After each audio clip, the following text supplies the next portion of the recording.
Well, what's happening, guys? Bobby here from Picky Tipsters. Before we talk about our main account bet today, let's talk about the weekend that just passed.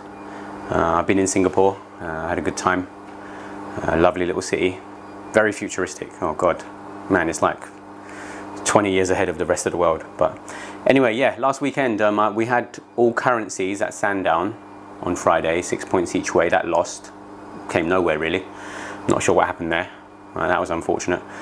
And then we had a little bet on Lagos to Vegas, 16 points win over in Ireland. That came third, I think. I didn't expect that. I thought her being a mare should get the allowance, and she's showed some like good form, you know, in the flat as well. I thought, on the flat, sorry.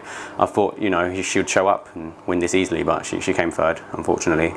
And Silsol, unseated rider. We got to keep an eye on this horse. Get a pen. Get a pen and paper and write this horse down, Silsol. Seriously, he's going to win a big staying handicap at some point. I mean, like, I really like this horse, and I just don't get why he's been so unlucky.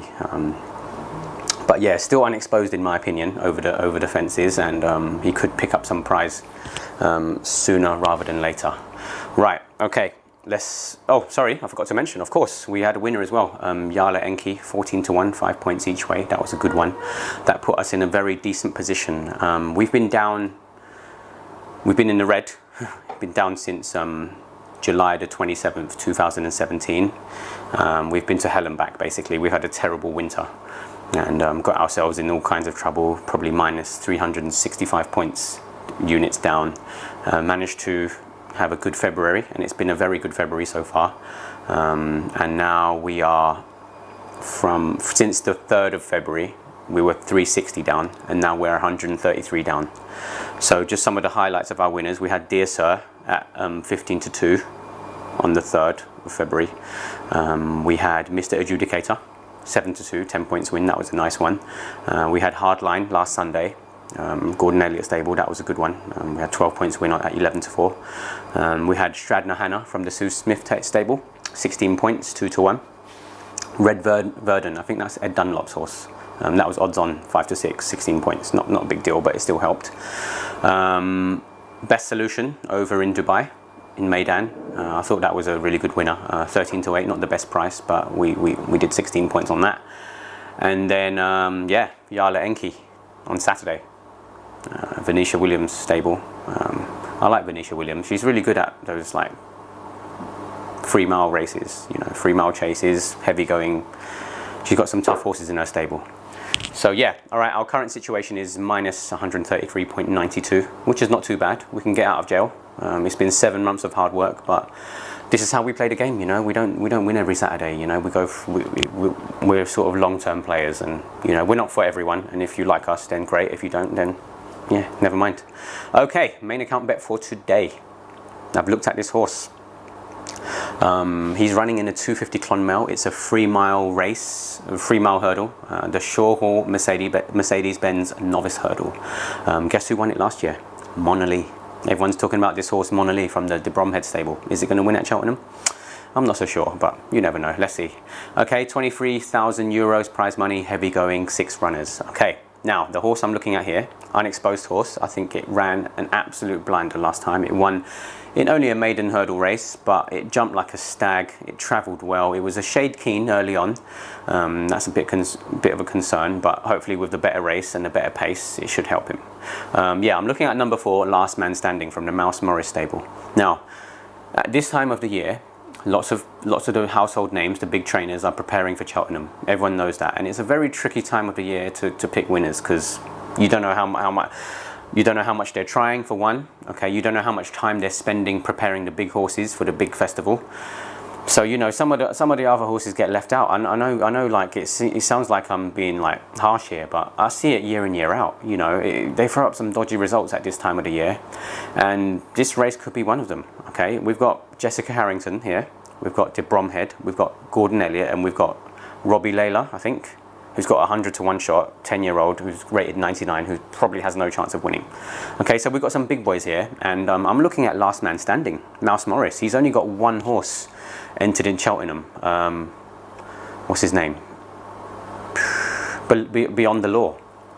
So, you know, he's got his eyes on all his horses, and he's a smaller stable. So, you know, he could pick this up at 9-2. It's 9-2 with Bet365 at the moment, but you can get it at a better price, probably 6s, 11-2 at the other companies. Let me just check odds checker for you. Okay, you can get it at Betfair for 6s, Paddy Power for 6s, 5-1 in some places, your high street bookmakers, Ladbrokes, William Hill and Coral. It's 11-2 with Sunbets. I don't know, don't have an account with them. And Bet Victor's offering 11-2. The stingiest price is Bet365. They probably know better, to be honest. I'm not going to back this horse with Bet365. But yeah, I really like this horse. What I'm going to do is I'm going to give you 2 links below this video. At the races replay, you can see him run. Okay, his last race. You'll be impressed. Trust me, this horse is decent. He's got a lot of potential. And also the article. Mouse Morris mentioned that it's a next year horse. Okay, it's a long-term proposition, and he would like to see how he gets on in a Grade 3.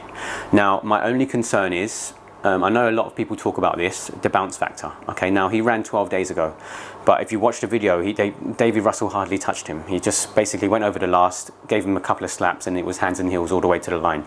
100% he stays 3 miles. I'm adamant. I mean, it was 2 miles and 7.5 furlongs. It's only another 100 yards, man. Seriously, he's going to stay for sure. And yeah, Davy wasn't too hard on him. So the bounce factor, 12 days rest. There's a lot of people say it's not scientifically proven, but I think it is. I think the longer the distance, the longer the recovery time. Okay, because you see a lot of 5-6 furlong horses running over like, 10-day break, 7-day break, and they run again, and they run again, and they run again. Now, a lot of people will argue and say, well, look at Mark Prescott, look at Sir Mark Prescott's horses. He runs them all the time, like every day.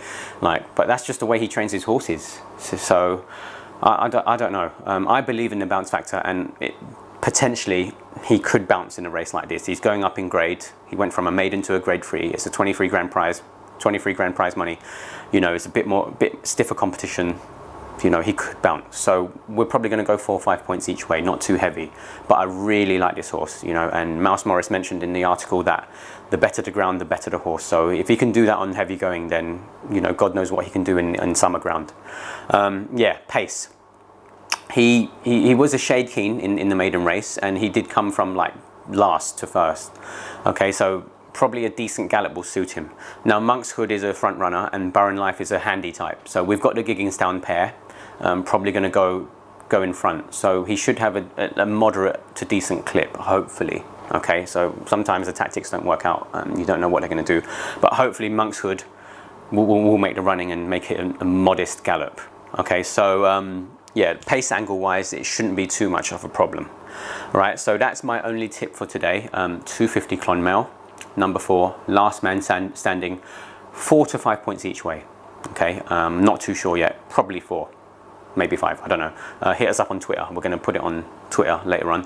And good luck to you all. And yeah, a lot of people have been asking me about Cheltenham. I can't give out any horses now, you know, too much can happen. People saying, oh, we're so close to Cheltenham. No, we're not. We've still got like a month, 3 weeks. A lot can happen. Give it time. There's like still 100 horses declared on each race, so plus the handicap declarations are not out yet, and I love those races. You know, you can get some sick prices, man.